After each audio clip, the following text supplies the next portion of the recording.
Good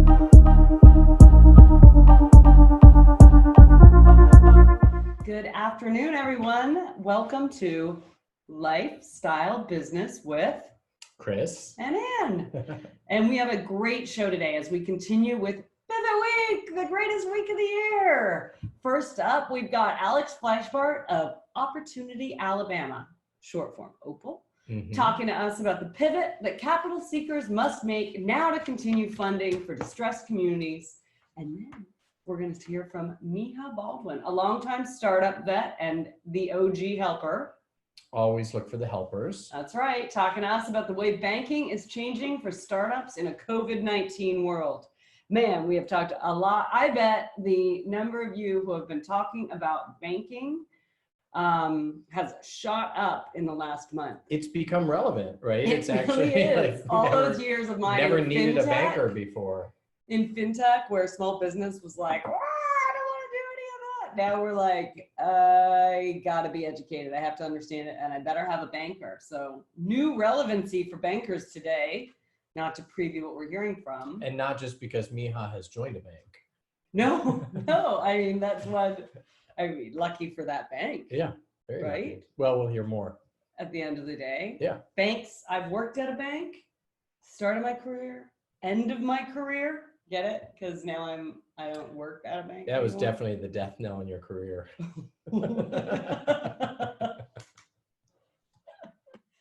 It's not true. Anyway, all right. So before we get started here, we have been talking, I don't know, we had a I'm tired focus a couple weeks ago, and I'm on the last Zoom call meeting. Sorry, guys. Got your energy up? I got my energy back up. Yeah. Someone texted me to say Chris needs to go get me a croissant or something to perk me up. I made you a coffee. You did make me a coffee, which was super helpful. Anyway, we have been talking about burnout during the time of COVID. And it's interesting because I think those who are in relatively good situations, and I would consider ourselves in a relatively good situation, you feel, sometimes it's hard, you feel bad even having any complaints. So I was chatting with a friend yesterday, and she was making the comment that, she doesn't really want to talk about feeling a bit down or frustrated because her situation's so like great, a little right? survivor's guilt. Yeah. We've talked about that. Although it's not like it's a survivor, it's just I haven't caught COVID yet. Yeah, let's not talk about that. Okay, because you just literally, I was like, I can't breathe. But nonetheless, one of the things that popped up is that ongoing conversation that we've been having, which is, I don't miss the events or the activities. I certainly don't miss the conferences, although I miss seeing you, Alex. But it's the idea that sometimes you get these little breaks. And I feel like when you're in Groundhog Day, it's hard to find breaks.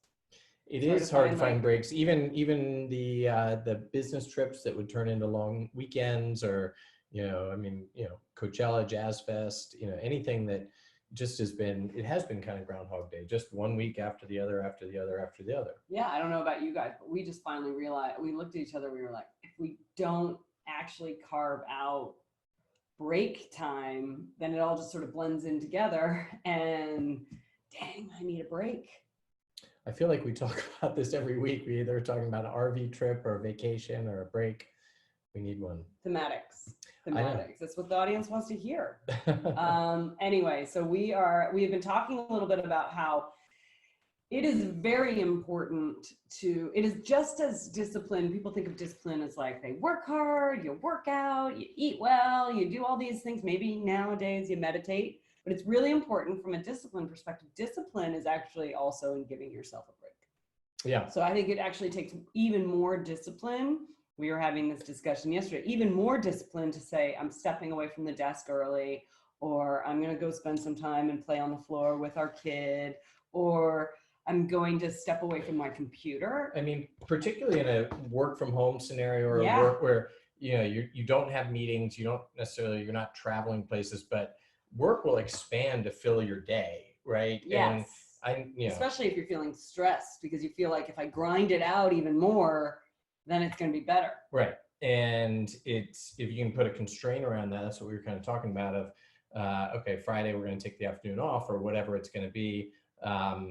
Just No give meeting yourself, Wednesdays. give yourself that constraint. I got a lot done yesterday, by the Me way. too. On no meeting Wednesday. I did too. I really But did. having that constraint where you're like, I'm done after this, then you'll probably still get the same amount of work done. You think? I mean, yeah.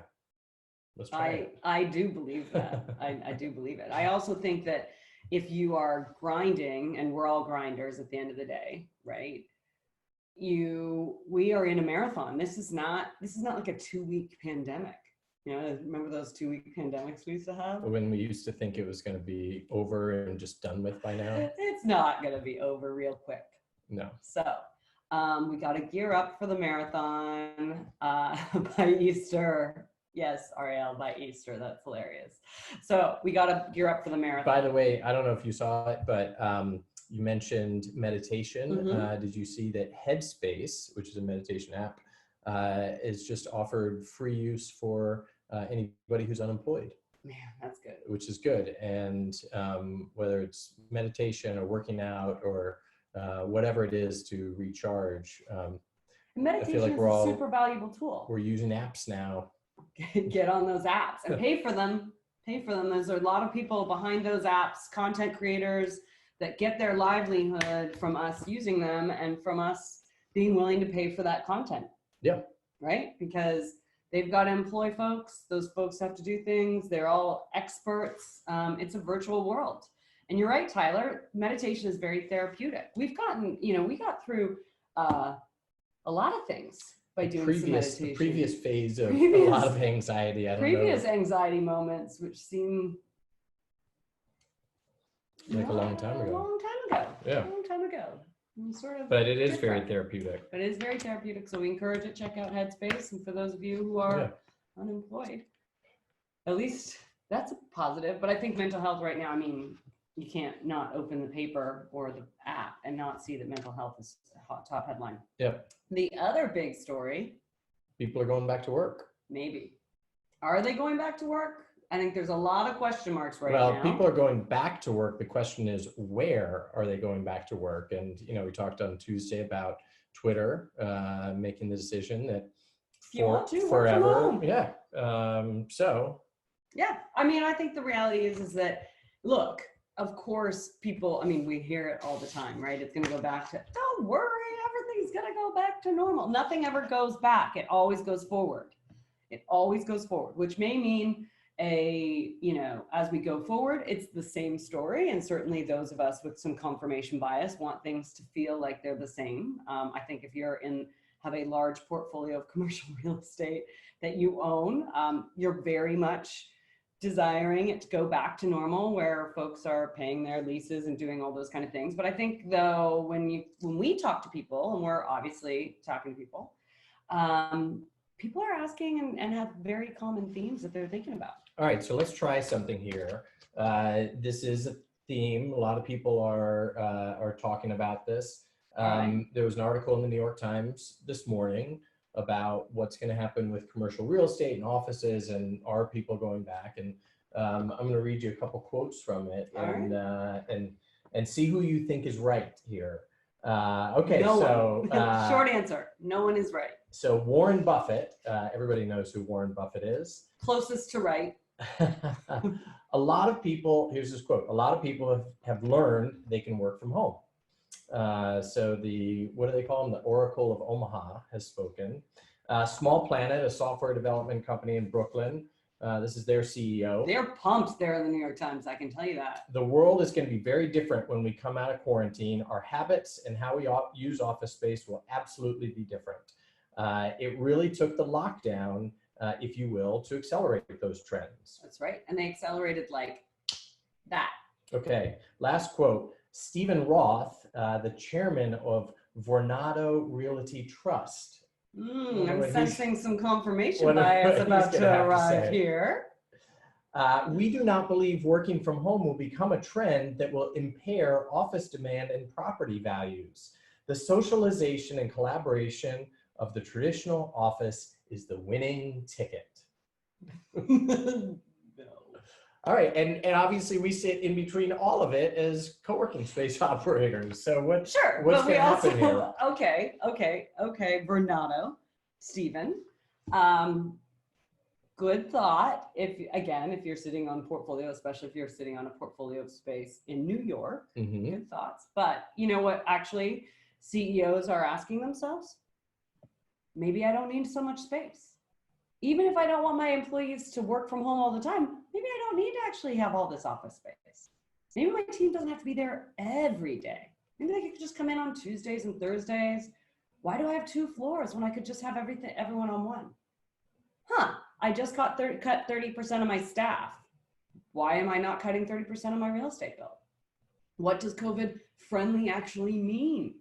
Right now, if you want to have people at work, that's a liability.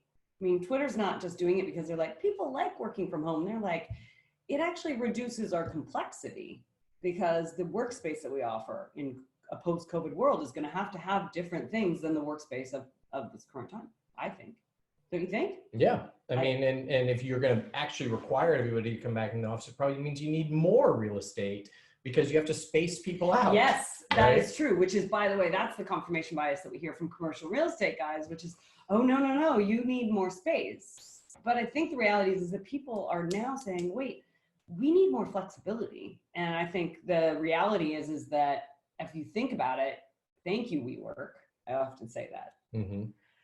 Thank you for WeWork for sucking up all of the oxygen in the co-working space, but for educating the whole consumer, right? The consumer mentality has changed. You're not signing personal guarantees, is what we always say. Mm-hmm. You're not signing a 5-year lease or a 10-year lease, and you're looking for more flexibility in that workspace. So either the commercial realtor needs to flex and start to understand how to have a more flexible approach to it, which I think is very challenging from what I've seen. It's going to be difficult for them to create a flexible work environment. Not in their DNA to become co-working operators. No. They like to lease it up and walk away. They like to lease it up and then they like to live by the contract.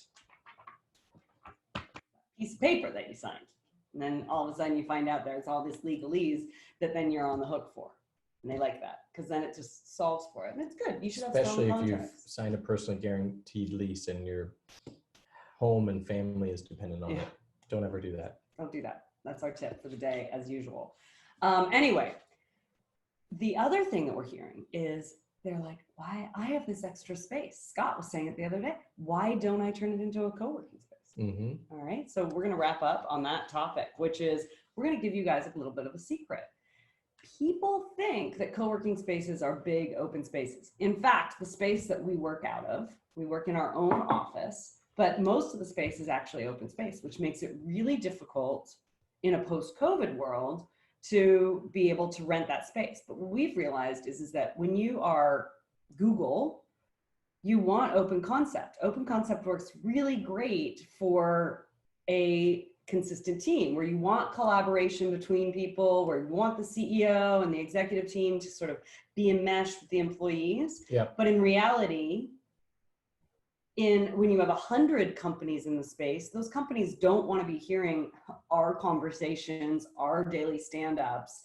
They actually want their own private space within the communal space. And so I think that's been a bit of a myth that people, when they think co-working, they think of it as hot desks. And the reality is that the biggest mistake co-working spaces do is they go down the path of hot desk. And how often do you hear that? All the time. That's what all of our architects come back with when they design launchpad locations, is it's all open. Every single time. And we're like, you just built a business model that was built to spill, my friends. And they're like, what are you talking about? It needs to be open and shared workspace. And then every single time we have to pull back and pull them back from the brink, because literally the designs they put forward means it's like the whole business model is going to collapse. So there's our secret tip in the post-COVID world. If you want to change your workspace into a co-working space and you think means hanging a shingle and doing that thing, go for it. But give us a call. We'll give you those tips. We'll help you not make mistakes that your contractor or your expert architect in office design is going to tell you. Yep. All right. All right. So we get going? Yep. The main event. Do you want to start helping me get Alex up? Alex Flaschbart is the founder and CEO of Opportunity Alabama. It's a 501c3 dedicated to creating an impact-based OZ ecosystem to provide access to capital to Alabama's low-income communities. He's also a firecracker. He sure is. He is a fire. Alex is everywhere. I like introducing him as award-winning Alex. Award-winning. He's not just a firecracker. He's a catalyst. Stop it. And he is, when it comes to OZs, Alex is the man. Under his direction, Opal has helped close $100 million. $100 million in Opportunity Zone projects across Alabama, and has been recognized by Forbes as the best statewide OZ community development organization in the United States. All right. All right, Alex, welcome. I'm so excited to see you. Where are you? What's up, folks? I'm one of the people that is returning gradually and very quietly to the offices, going through like only 2 doorways that I had to touch actually to sit down. But because you don't want to see the ugly brick wall behind me, welcome to Birmingham. For those of you that have never seen it, it's a wonderful place. And when you can actually get on an airplane again, all of you should totally come here because it's great. That's awesome. I feel like all people in economic development should be creating Zoom backgrounds of their city. That's a great move. Right? Yeah. It is. I took this picture yesterday, just walking around. I don't know what you're talking about. There was no photoshopping here. You are a view of downtown Birmingham. I know who's doing our next family portrait.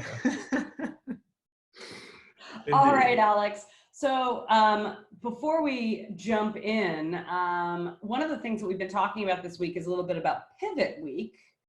So I know you have your regular day job, but I also know you had to do some quick work to be responsive to the COVID-19 pandemic. So why don't you tell us a little bit about what Opportunity Alabama is doing and how you pivoted this week? Yeah. Did you pivot this week too? Constantly. I might pivot in my chair as I'm talking to you guys. It's funny. Like I feel like pivot is like the watchword of the day right now in any circle that you're talking, whether it's VC, startup, even real estate, which is kind of the fun part about doing Opportunity Zone work, as you guys know. And part of the reason the show is so awesome is because you can talk about both sides of it. And I think for us, the genesis of the pivot that's been occurring for us over the last 6 weeks all started when we took kind of the Occam's razor of COVID and applied it to all of the community, all the work we're doing across the verticals that we have. And for those of you who have not randomly Googled Opportunity Alabama after listening to Ann and Chris's wonderful intro, we basically do 3 things. We work with communities to help build capacity so that more impact-oriented projects can exist, right? Like we till the soil. We then, to the extent we can, we help cultivate the flowers that grow up out of it, right? And that's the project development work, the project scaling work. It's actually taking deals, trying to make sure that there are real deals, underwriting them, and getting them out to the 3rd stage, which is the market, kind of the investor community. And so, it's funny, like as COVID sort of evolved, the investor community has, like, there have been changes to some degree, but like the real estate investors are still kind of there. And frankly, I think some of the VCs that we've talked to are even hungrier now because they think they're going to get better valuations. So like that's one world. Projects is one world. And every real estate developer, I mean, like they're the most optimistic by default. They're like the most optimistic bunch of people you ever see. Communities though, totally different story. And I think that like any of us that do work on the ground in communities know that this is a very, very scary time to be a mayor. It's a very scary time to be a local Chamber of Commerce director, because you just don't know what's going to happen next. So we've reoriented so much of our programming to all 3 verticals, but particularly to communities. We took everything we were doing, streamlined it down, packaged it into an accelerator program that we're rolling out for Gracious, about 6 or 7 rural communities across the state, and then rolled all that up into, as we were kind of having these conversations, it was like, well, you guys are moving and doing stuff on the community COVID side. Hey, can you just go ahead and figure out kind of what the statewide response strategy needs to look like from an economic development perspective for COVID? Like, yeah, sure, with 3 people, we would love to do that and think about that. But thanks to some awesome Venture for America fellows on our team, we were able to put together this really awesome kind of statewide, website that now is the front door to kind of what we think of as our COVID response strategy for anyone that needs help and anyone that wants to give it. So it's been a busy few weeks at Opportunity Alabama, put it that way. That's amazing.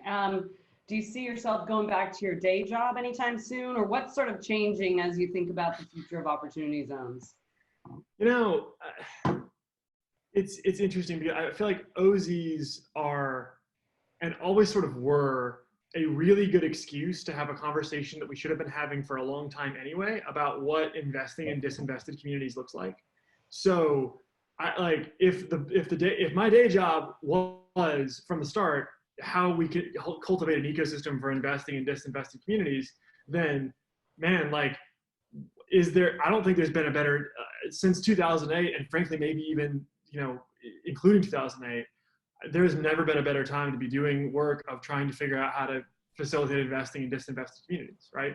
Like if you look back at the work that EIG has done and they just released some awesome white paper even this week on kind of measuring the progress of neighborhoods in poverty from the last recession to now, and so much of current social inequality, so much of the fallout from what's happening now can be directly traced back to the fact that in 2008, we had a jobless recovery for the people at the lowest decile and lowest quintile of society.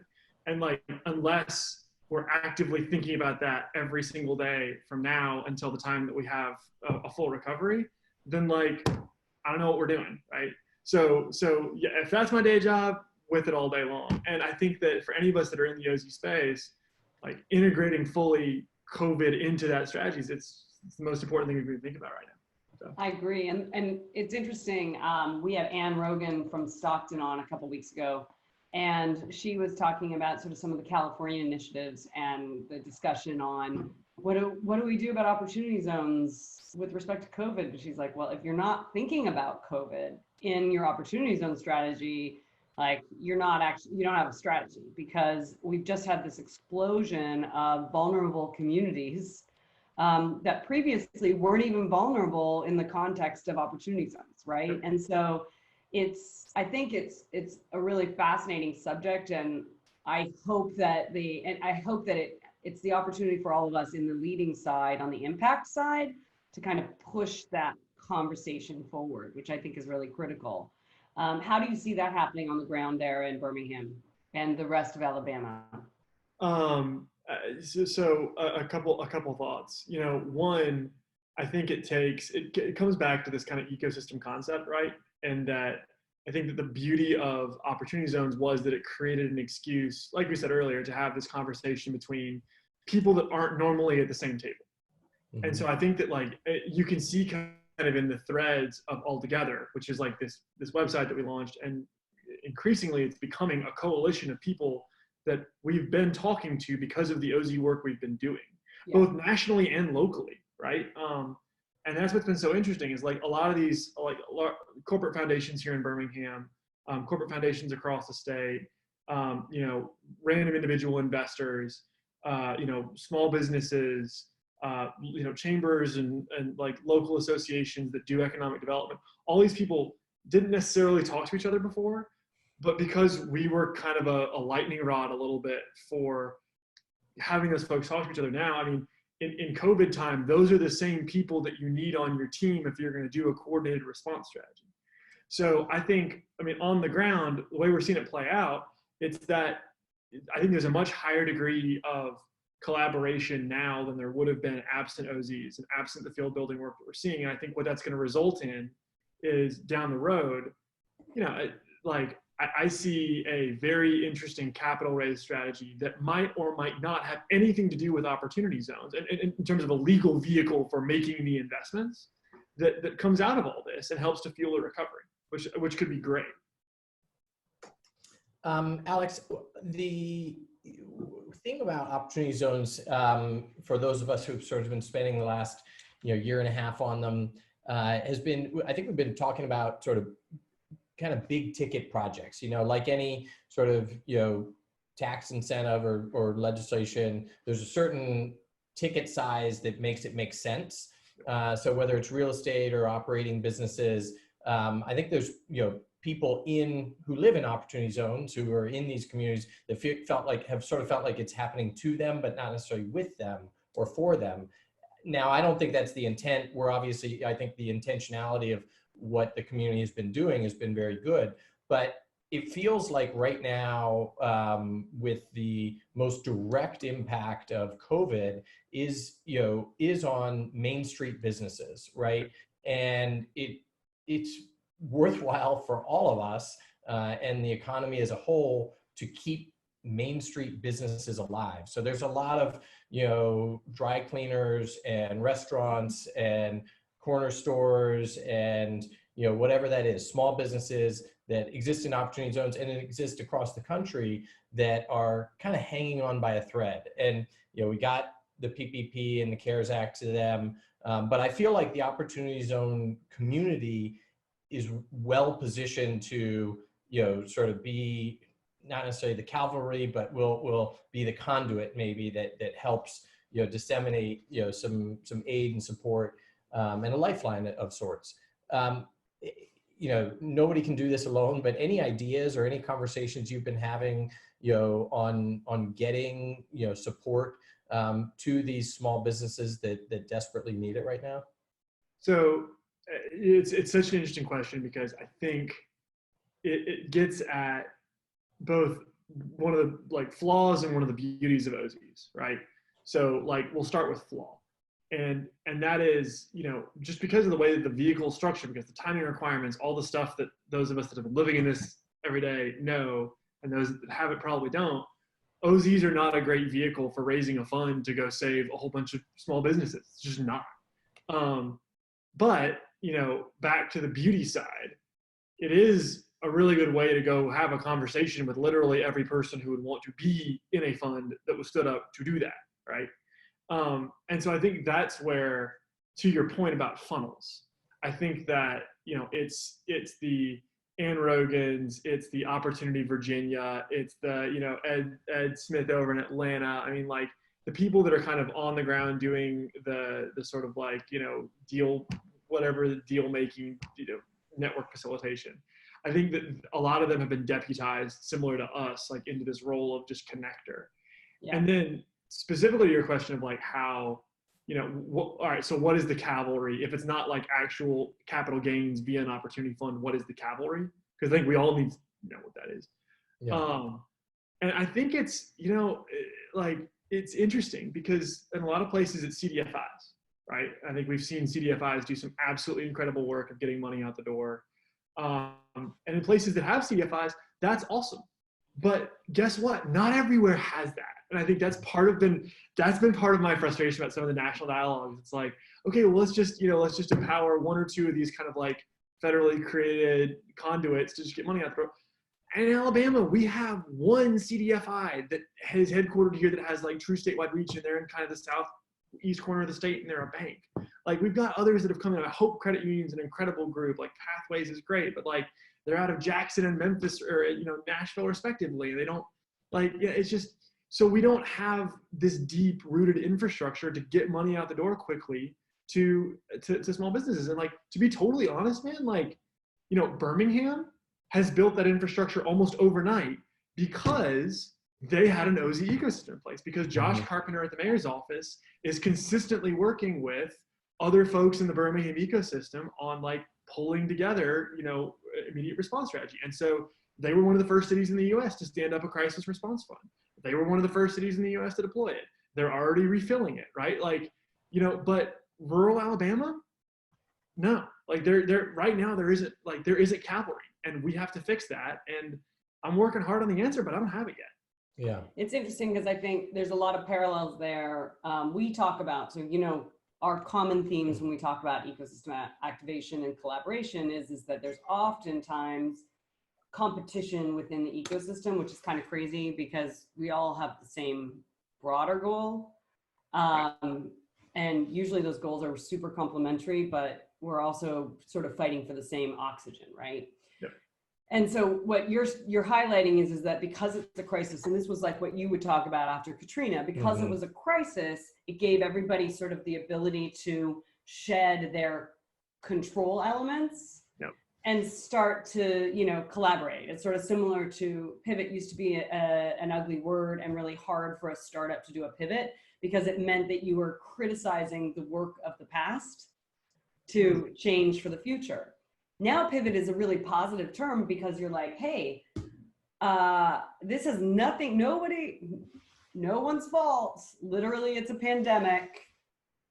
All bets are off. What can we do next? And so it allows people to come to the table in a collaborative way. And I think it's just reinforcing the sort of the message, which is if you're sitting in an ecosystem, and that can be a city or it can be a state, and you care about kind of that broader piece, opportunity zones was never going to achieve investment in business potential because there was no benefit. The match of the investor and the business type, even a startup, high growth startup to conservative tax incentive minded investor, two things just, and then layer on it like underrepresented communities.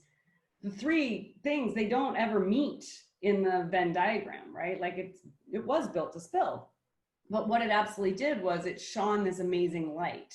And it's basically saying to every community, if you want to be a strong community, you need to act like Opportunity Alabama, where everybody gets together and they work together and they figure out how to actually do it. You have to have a comprehensive strategy and approach to supporting all aspects of your ecosystem. Your place-based approach needs to be hyper-local. And you need to focus on how are you attracting the right capital elements, not just sort of the legislation of opportunity zone capital. And so I think you're right. It's like everything gets to shake up, and we in the opportunity zone play get to also do our own little pivot, which is I'm going to focus on the goal and the intent of the legislation, but I'm going to use this moment to actually do the work and not be so tied to the actual sort of legalese of opportunity zones.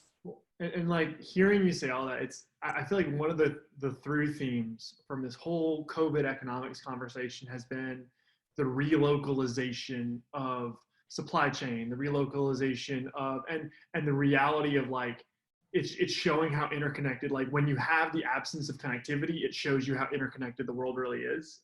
That's right. From rural all the way to urban, right? And I think that like the last domino to fall is capital. And you know, if we're showing how interconnected supply chains are, regional economies are, local economies are, then it gives a front row seat for people that have capital locally to say like, oh, like why is all my money in ETF in New York? Like if there's a way for me to figure out how to put it here, like this is a very interesting time to be thinking about that, right? Like it's the riskiest time, but in some ways it's the best time, right? Especially if I want to have a generational legacy. So that's what we're bank shotting that pretty hard at Opportunity Alabama right now. Well, and in what we call the momentum market space, which are sort of like these great mid-tier cities on their, you know, where people want to go and choose to live. I think the rise of being able to live where you want versus where you work is happening, which is great. But I think what we often hear from those cities is we need to be able to attract talent. We need to be able to attract capital. Yep. And this is just, you know, this is the natural evolution of that. Yeah. And why they need to do that is because they want to have a place that their kids can grow up and they can know their grandchildren, right? And remember, it was such a simple message from Buffalo where they were like, I want Buffalo to be a place where my kids aren't going to move away for a job, where they feel they can actually create a life and a career and a path. And my family can be here because then I can know my grandkids. Yep. And, you know, I think at the end of the day, like our personal desire for that and to create generational wealth, this is a great lightning rod moment for us to shine that light and for us to say, you know what, that means I actually have to strengthen my economy. And where I could have just sat on the hill in my nice old home and enjoyed my wealth and what that brought to me, I actually have to play a part in creating the city that I want my city to be for the future, so that it means that I can attract that talent. So it means my kids want to build their business there. That means that actually I'm building an ecosystem that's collaborative and supportive. Yeah, I think that's right. And it's funny, like I actually think Birmingham is such a good example. So I sit in Birmingham, so every time obviously we're a statewide organization, so hopefully if there's anyone from Huntsville or Mobile or Montgomery or wherever, I love you guys too. So just know it's not just the background. But Birmingham, I feel like all those mid-tier cities that you're talking about, like Birmingham's renaissance really began in a major way in 2010, right? Like 2 years after the last round. And I think part of it's because of there was a little bit of this last time we had a recession. And that recession was just a pure economic. I mean, people were moving. I mean, it was all because of just, crash in the broader banking system. Now, with all the other big social conversations around like coming home and around like, relocalization, I feel like this is a really good moment to, if you're a city and you have a message and you have like a reason for being, and then you have an ecosystem behind it, and you have really, really good barbecue, I can't imagine a better time. Well, Alex, I think you're totally right with that. I mean, you've heard us talk about sort of our momentum markets thesis, and one of the talking points we used with that to describe our cities is people with pride, cities with soul, and everything you're talking about, from the great barbecue to the pride, the civic pride that people take in Birmingham. It's tangible. I mean, when we were there last year, visiting, and sort of the renaissance that the downtown is going through, the wonderful sort of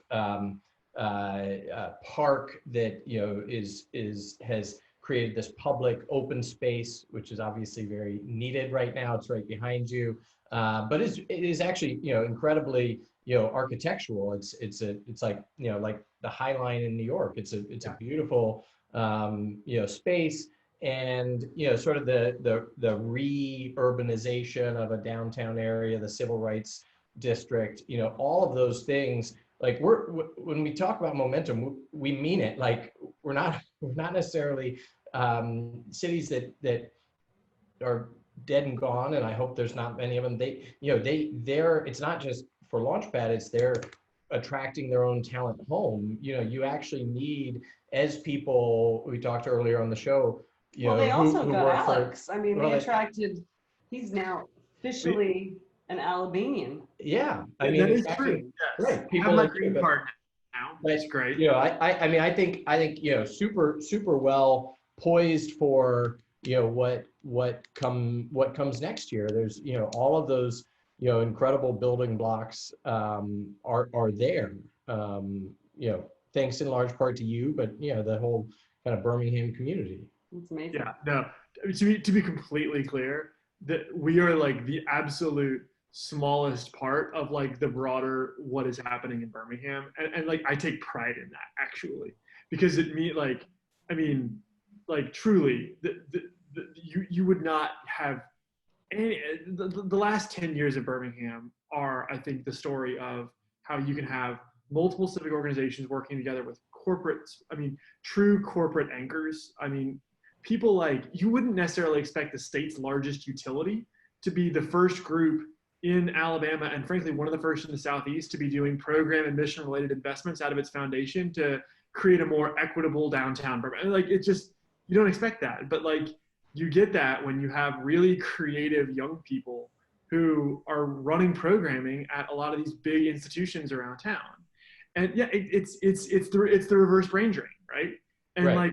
And I think that if you look back at the last decade in Birmingham and that Renaissance, I think so much of the progress we've been able to make and then sustain, right? Like, and then this crazy thing happens that no one expects, and Birmingham as a whole friggin' community can immediately pivot and stand up the response fund and have awesome PPP rate. And now, like, actually see, like, and then by the way, also be crushing the curve at the same time. Like, it's just so interesting to see. And it's because of the 30 to 40 to 45-year-old folks that are doing the real work, and that could be in Boston and that could be in Chicago, but that aren't, because they believe in what's happening here.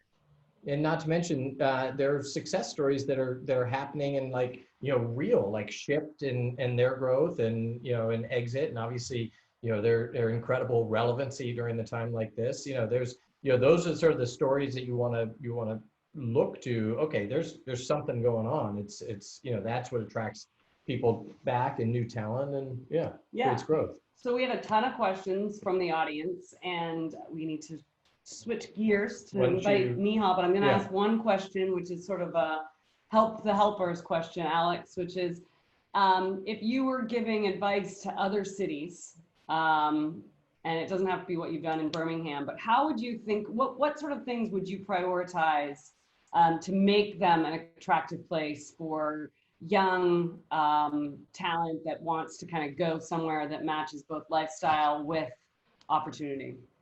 Like this is like if I could write a book on this, I would sell a lot of copies. So what is the 30-second version?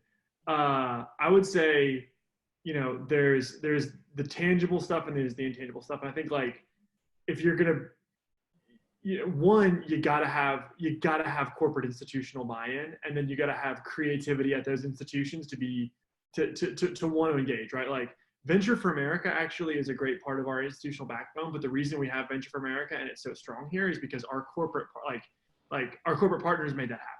Mm-hmm. Like the Alabama Powers and the Regenses and the protective life insurance companies, like our Fortune 1000, 2000 companies, like are all behind pushing innovation and creativity in our downtown core, and have all recognized the importance and vitality of our downtown core and our neighborhood districts. But that wouldn't be happening unless we had a really strong group called like Rev Birmingham is the name of it, but they're our local version of a CDC / like neighborhood development organization, right? So you got to have someone who's really, you got to have place. And so you got to have people that are thinking creatively about place. You got to have the corporate backing to sustain those people, right? And then, I mean, like having real civic leadership, like we have a Mayor Randall Woodfin, who's just a rock star. I mean, he's just like people follow his Instagram because he's cool, not because he's like the mayor of Birmingham. And he's got how cool is he? He's got a Rhodes Scholar running economic development for the city of Birmingham, right? Like, I mean, who does that? So I think that having it's the same as always worked, right? Like it's having corporate buy-in, it's having public sector buy-in and flexibility, and then it's having a really strong nonprofit sector that can focus on creating place. Because if you have all three of those, you can actually create place, and it's place that ultimately attracts people. So. Well, he is very cool. I follow him on Instagram, and I show his posts to you. So. Well, I follow Alex, so there you go. He's a better follow. I'm not gonna lie. Yeah. All right. All right. Well, thank you so Alex, much. great to see you. Thanks for joining us today. And we can't wait to be in Birmingham and all the rest of Alabama. We are so pumped to have you guys. Thank you all so much for having us. All right, I'm gonna let you go. That was fun. Yeah. All right. Well, you're inviting Miha up. Do you want to do the intro? Just because I'm gonna do the intro. Micah Baldwin is a long-time entrepreneur and resident first believer, specializing in deepening customer relationships and business development, spanning companies from Amazon to early-stage startups.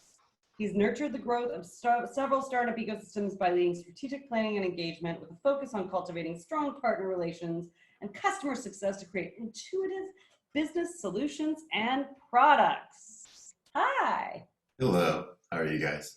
We're doing good. Welcome back, Miha. We were, I was looking up to prepare for the show, and I ran across the TribeCon brochure. Oh, wow.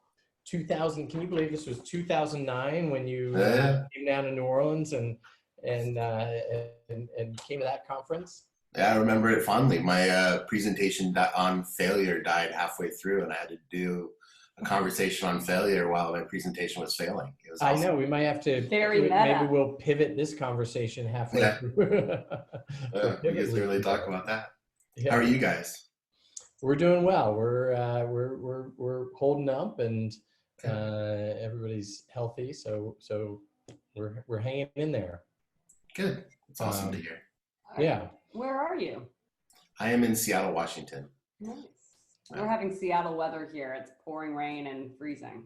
It was, it's been really nice here. It rained a little this morning. We're in that time period where one day is 80 degrees, the next day it rains a little bit, and then it gets 80 degrees again. Yeah. I always hope that it doesn't rain between about 2 o'clock and 4 o'clock so I can walk my dog and not have to worry about getting wet. But other than that, it's been pretty nice. Cool. Well, Miha, in the intro, I sort of made that comment about, look for the helpers. I've always thought of you as both a startup founder yourself, but also a passionate helper of startups in the community. So we'll get into that a little bit, but will you tell us a little bit about what you're doing now with Grasshopper Bank? I know, sort of the impetus for this was I reached out to you for your help a couple of weeks ago as we were sort of battling for PPP loans and going through that process, and we were trying to get as much information as we could. And you've been, very active on Twitter, and my assumption is probably helping a lot of startups right now as they're navigating this environment. Yeah, I joined Grasshopper a couple months back, and certainly heard the comment earlier around, you never really think about banking until you need it. And banking was certainly something that I've never really thought about. Certainly as a founder, it was, you wanted to make sure your money was there, and when you needed it, it showed up, and, checks didn't bounce, and all the right things sort of happened. If you need a lending facility, one was available. A good friend of mine that works there, Jeremy Schur, reached out to me when I was taking some time off and said, hey, we're trying to build a bank that is focused on founders. We want to build it with founders deciding what the right product is. Like, what does it actually look like? What do founders actually need? And the more we talked about it, the more I realized that if you really think about a business, the first thing a business does is open a bank account. And if you really want to be helpful to a business and help them grow and help a founder navigate their path, why not start at the beginning, right? Like it's different when you're talking about infrastructure, or you're talking about funding, or you're talking about other activities and milestones that happen along the path. But every business starts when the bank account opens. And so getting the opportunity to help build a bank that's built for founders by founders, and to really be helpful from the moment somebody decides that they want to start a business was really appealing. And so that's why I joined the bank. It's interesting because it probably, it shouldn't be revolutionary because so many sort of stakeholders in the startup world want to add value to founders. That's how they sort of compete for your business, right? Think about investors and VCs who've all tried to build platforms around, helping to support, and that's how they get deal flow. Amazon, where you were previously, and Google and Microsoft, want your cloud services, so they're going to compete to support you. But banks haven't typically done that, right? Banks are just like, okay, well, pick a bank and come in and give your money, and unless something happens and you need a PPP loan. Part of that is whatever, banks are driven not by upside; they're driven by risk. Yeah. But that's an interesting, approach there. Like, they're not customer centric, although you can get a nice toaster out here. Yeah, it becomes a really interesting problem to think about a bank as a partner, right? What happens if your banker actually is helping you think about your cash flow and think about your growth, and think about your hiring plan, and helping you make strategic and introductions to potential customers, helping you raise money if that's what you want to do, much more than thinking about you as either a lender, somebody who's going to borrow money or deposit money. And I think most banks stop there. Even banks that are very startup friendly, right, that are built around startups that have been around for 30 or 40 years are really built on the same premise that the reason why a customer is interesting is because they either put money in your bank or they borrow money from you, and you can then make money off of that customer. But if you think about it as a long-term solution, that the idea is that we will be with you throughout your entire journey, and that along your journey, there are moments where support is necessary that isn't about depositing money or lending money. then everybody wins at the end of the day, right? You build a bigger, stronger company. The bank's able to help you where you need to be helped, and everybody's happy, and the world's better because better companies are created. Yeah, I think it's interesting. We've been talking through this PPP process as we provide education. Is as the legislation and the PPP loans and the CARES Act came through, you know, the reality was it's going to be great because the local banks will distribute it to their customers. And, you know, I think the reality is the majority of small businesses or startups have a relationship with their teller, right? Like it's a very transactional, they would love it to be even contactless in an online type world. So I think the idea is shedding a light that basically banks have played a transaction role and not actually that partner role. It's interesting you're approaching it in a different way. Yeah, hopefully we're right. I mean, who knows? Maybe we're wrong. Maybe the way banking's been done forever is the right way to do it. Who knows?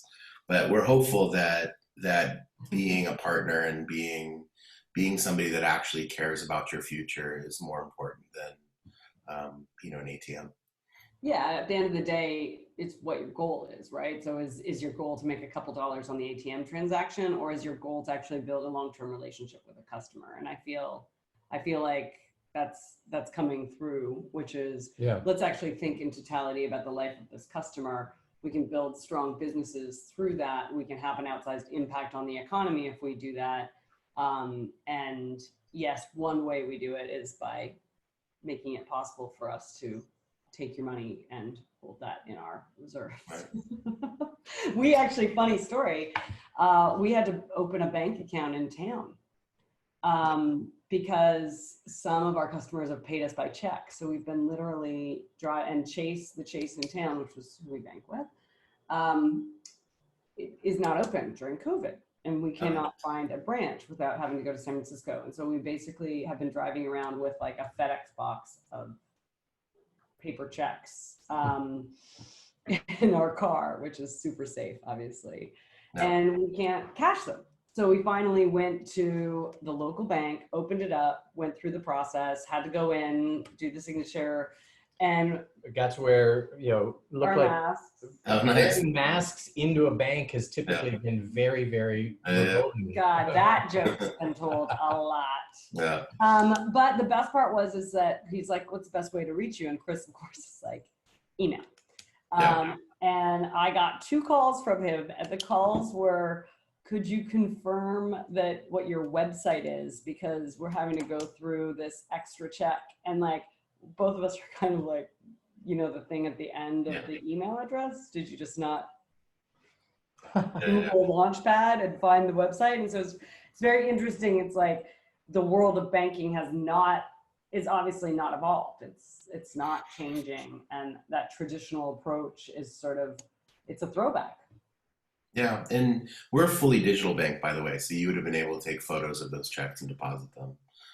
We've done that. And we have a strong mobile app, and we're building it out. I mean, the other belief is that there's been a lot of innovation in the banking space around retail banking for customers, for individuals. Like, why don't businesses get the same innovations? Yeah, and there's so much control around the business within banking too, like whether you're a sole proprietor, or whether you're how you're actually built as a company. No. I remember that I did work in fintech, and it was always like a struggle for them to help businesses. And you're like, but that's where actually the magic is, right? That small, mid-sized business is where you've got your potential for growth.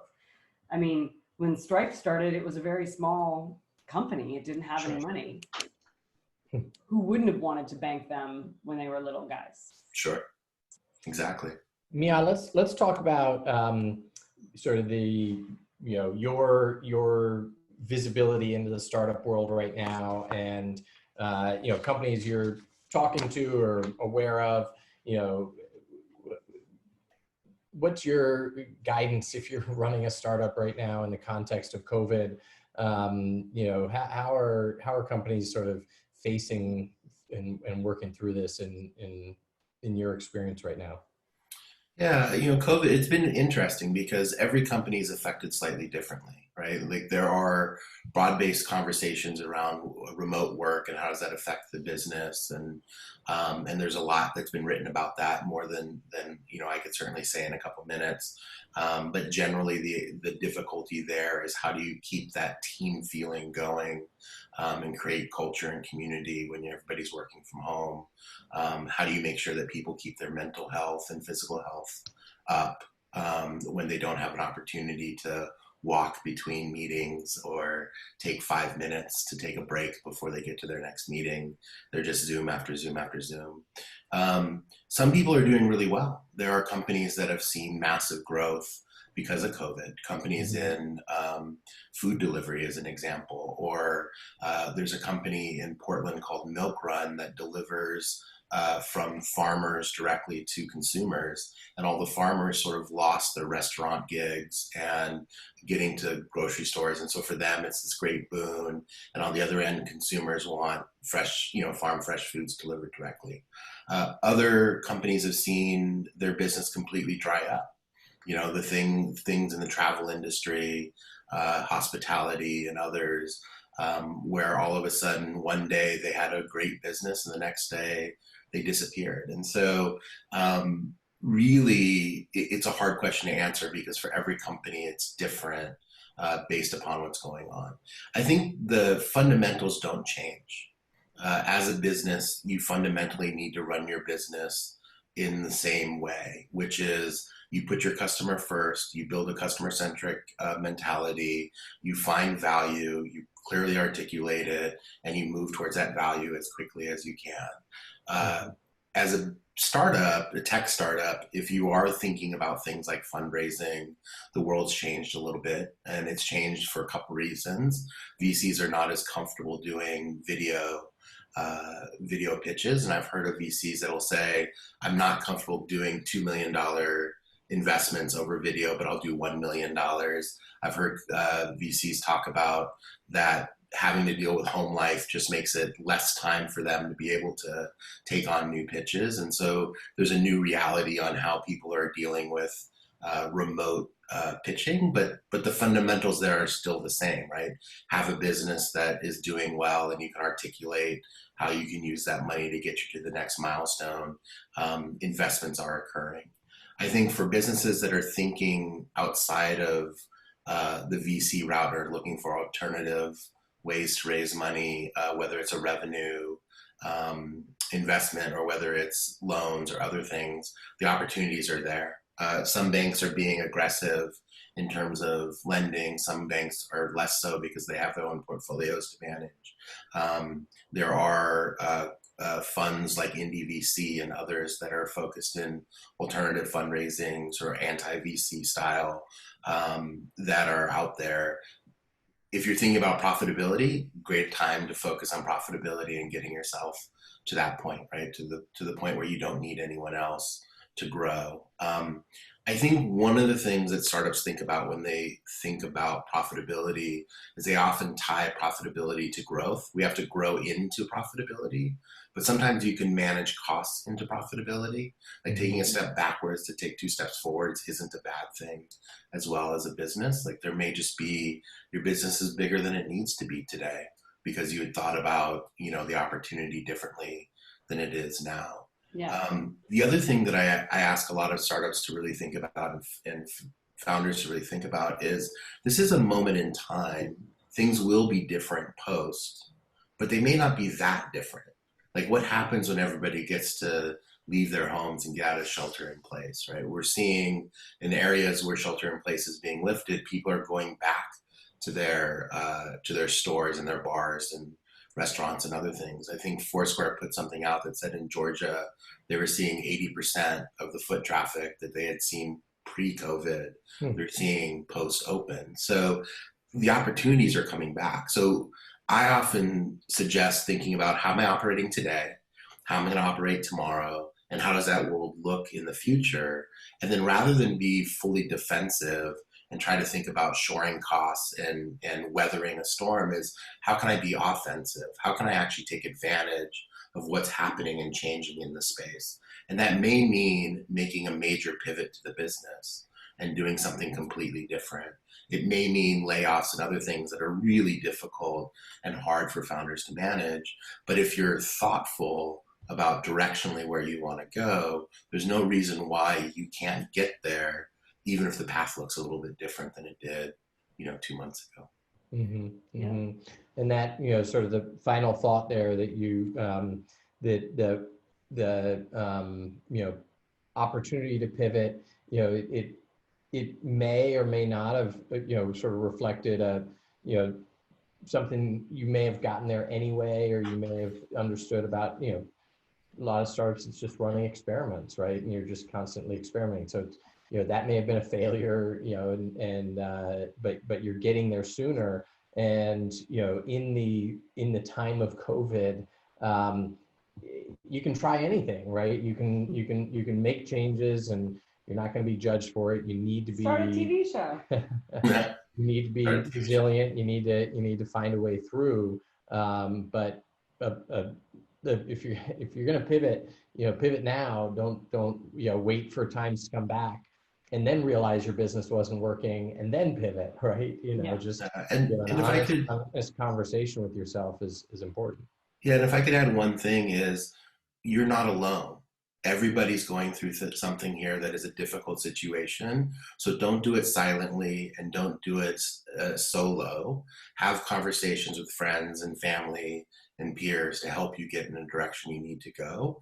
Because the worst thing about dealing with massive change is dealing with the massive change. It's not actually doing the stuff. So don't deal with it on your own. Reach out, talk to people. That's a good tip. Yeah. All right. Okay. On that note, Wrap up. Yeah. Thanks so much, Micah. It was Thank you. Miha, sorry. Okay. I know a Micah. So. Yeah. Good to have you today. We're gonna let you go. Really good to see your face, and be Definitely. well. Thank you. So you guys stay safe and sane. All right.